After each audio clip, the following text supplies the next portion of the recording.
This time, we want to praise our Lord because He is our Savior. Let's sing Pujilah Tuhan Sang Raja. Pujilah Tuhan Sang Raja yang Maha Mulia.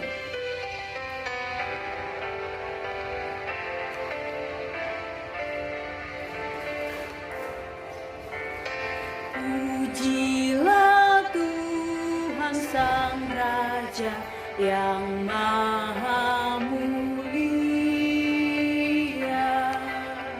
Segenap hati dan jiwaku, pujilah Dia.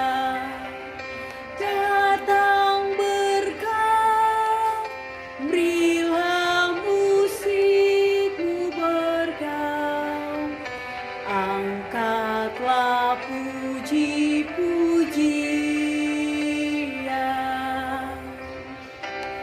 Mari kita berdoa. Bapa di dalam surga, kami bersyukur kepadamu pada saat pagi hari ini atas kesehatan dan penyertaan Tuhan di dalam kehidupan kami. Ya Tuhan, sebentar kami akan mengikuti devotion, biarlah kiranya Tuhan yang memberkati setiap hati dan pikiran kami, sehingga kami boleh mengikuti devotion dengan baik. Terima kasih ya Tuhan, kami berdoa hanya dalam nama Yesus Kristus. Amin. Firman Tuhan membimbing kita kepada Tuhan Yesus. Kitab suci hartaku, tak ternilai hartamu.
Terima kasih Tuhan Yesus buat cinta kasih Tuhan Yesus di dalam kehidupan kami.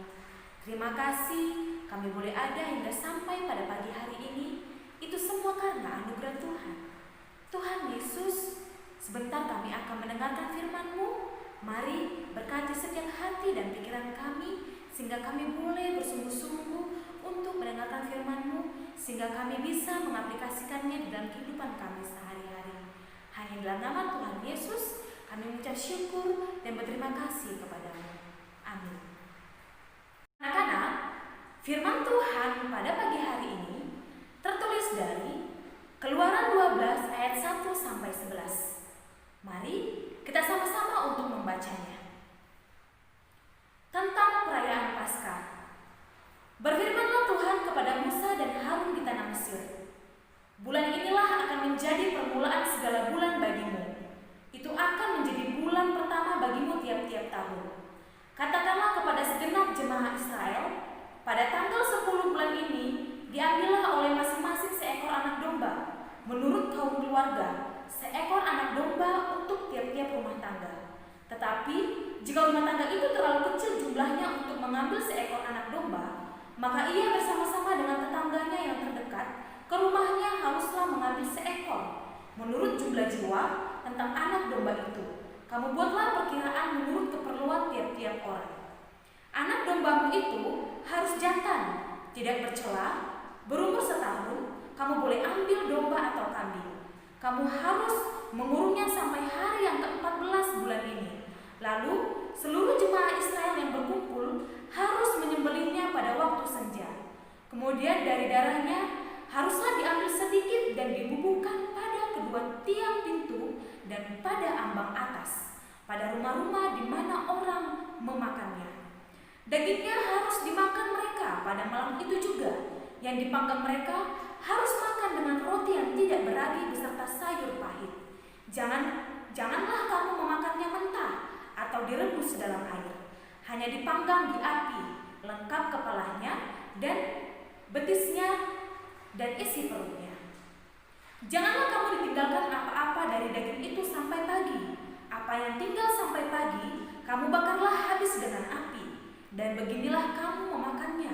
Pinggangmu berikat, kasutmu pada kakimu, dan tongkat di tanganmu. Buru-burulah kamu memakannya. Itulah Paskah bagi Tuhan. Anak-anak, tema firman Tuhan pada pagi hari ini adalah taat aturan. Sebelum bangsa Israel keluar dari Mesir, Tuhan memberitahukan dengan rinci kepada umat Israel, yaitu mereka harus mengambil anak domba. Ini jelas tertulis di ayat yang ketiga. Kemudian menyembelihnya, dan ini jelas tertulis di ayat yang keenam. Darahnya dibubuhkan pada tiang pintu dan ambang pintu rumah mereka. Tertulis di ayat yang ketujuh. Nah, aturan tersebut harus benar-benar mereka pedomi, anak-anak. Karena Allah akan melewati rumah-rumah yang diolesi darah. Sebab darah anak domba menjadi tanda ketika Allah akan menjalani tanah Mesir. Sehingga kematian tidak melanda anak-anak orang Yahudi. Orang Israel diselamatkan Tuhan, anak-anak. Karena pada saat itu, ketika Tuhan melewati rumah-rumah orang Israel, telah ditandai atau telah diolesi darah anak domba. Anak domba yang dimaksud di sini adalah melambangkan pengorbanan Tuhan Yesus Kristus yang menghapus dosa dunia. Anak-anak, dalam hidup ini ada banyak hal yang harus dilakukan. Bukan karena suka atau tidak suka. Sekalipun kita tidak menyukainya, tetapi kita harus belajar untuk taat kepada Tuhan dalam segala hal. Inilah yang terjadi di antara umat Israel. Mereka harus melakukannya segera dengan benar sesuai firman Tuhan. Sikap yang seharusnya kita miliki adalah melakukan aturan Tuhan dengan penuh sukacita dan semangat. Inilah yang dimiliki oleh umat Israel, anak-anak. Mereka menaati aturan Tuhan dengan tepat, sehingga mereka mengalami keselamatan, yaitu anak sulung orang Mesir mati. Mematuhi perintah Tuhan bukan pilihan anak-anak, namun merupakan suatu keharusan bila kita mau selamat dan mengalami berkat pemeliharaannya. Tolong, aku lelah sepanjang hari kerja dan kerja. Teriakan tolong. Teriakan siapa itu? Oh, itu adalah teriakan bangsa Israel di tanah Mesir. Wah, kenapa ya anak-anak? Kenapa mereka harus terus bekerja keras? Mereka harus bekerja keras karena diperbudak oleh orang-orang Mesir. Angkat batu yang berat-berat, angkat kayu yang besar-besar, benar-benar melelahkan. Sering sekali pada waktu mereka duduk tidak bekerja, hanya untuk sekedar melepaskan lelah walaupun sebentar saja. Tapi para mandor Mesir itu berteriak, "Ayo bangun, jangan hanya duduk, kerja terus." Orang Israel sedih karena mereka dipaksa untuk kerja keras oleh orang-orang Mesir. Mereka terus berdoa, "Tuhan, tolonglah kami." Tuhan mendengar orang Israel. Lalu Tuhan memberikan perintah bahwa mereka harus membawa anak Ya, domba itu harus disembelih. Diambil darahnya dan dioleskan di pintu depan rumah mereka.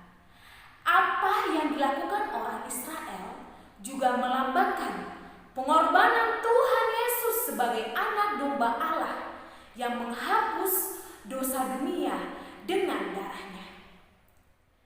Apabila Israel tidak taat melakukan perintah Tuhan dengan benar, maka anak sulung mereka akan mati, sama seperti terjadi dengan anak sulung orang Mesir. Anak-anak, semua bangsa Israel taat pada perintah Tuhan. Malam itu mereka tidur dengan senang hati karena mereka sudah taat pada perintah Tuhan.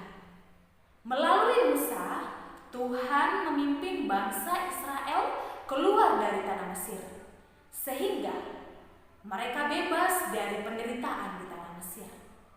Itu semua terjadi karena mereka bersedia taat pada peraturan yang ditetapkan Tuhan, sehingga mereka dapat keluar dari Mesir dengan selamat.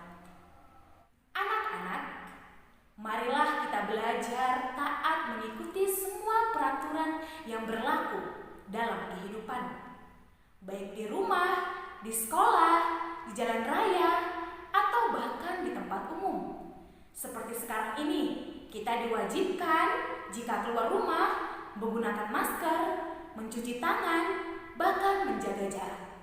Dimanapun kita berada, mari kita harus selalu ingat untuk mengikuti semua aturan yang berlaku. Tuhan ingin agar kita selalu taat pada firman-Nya, mengasihi Allah dan sesama kita. Mengasihi Allah, anak-anak, bisa diwujudkan dengan setia membaca Alkitab dan berdoa. Mengasihi sesama dapat diwujudkan dengan mendoakan orang tua, keluarga, dan teman kita. Ingat anak-anak Miss, dalam keluarga kita masing-masing ada aturan yang kita miliki dan harus ditaati. Demikian pun di sekolah. Anak-anakku, mematuhi perintah Tuhan bukan pilihan, namun merupakan suatu keharusan jika kita mau selamat dan mengalami berkat pemeliharaannya. Demikian firman Tuhan, kita bersatu di dalam doa. Terima kasih Tuhan, berkat kasih setia Tuhan, kami boleh mendengarkan firman Tuhan pada pagi hari ini. Tuhan, ajarlah kami menjadi anak-anak yang taat akan perintah Tuhan, yang menjadikan perintah Tuhan bukan pilihan, tetapi menjadikannya keharusan di hidup kami, sehingga kami selamat dan boleh menerima berkat pemeliharaan daripada Tuhan. Hanya dalam nama Tuhan Yesus Kristus kami berdoa dan mengucap syukur kepadamu. Amin. Anak-anak, kita sudah mendengarkan firman Tuhan. Mari kita taat kepada Tuhan dan segera melakukan perintahnya. Susahnya aku taat, lebih mudah tidak taat. Susahnya aku diatur, lebih mudah aku mengatur. Pilih yang mana yang menyenangkan Tuhan. Ku pilih taat, mau diatur, wajah Tuhan tersenyum. Anak-anak, ayat hafalan kita tertulis pada Yohanes 3 ayat 36. Barang siapa yang percaya kepada anak, ia beroleh hidup yang kekal. Tetapi barang siapa tidak taat kepada anak, ia tidak akan melihat hidup, melainkan murka Allah tetap ada di atasnya. Anak-anak, selamat mengikuti penilaian tengah semester. Jangan lupa berdoa terlebih dahulu. Tetap andalkan Tuhan, kiranya Tuhan Yesus menolong.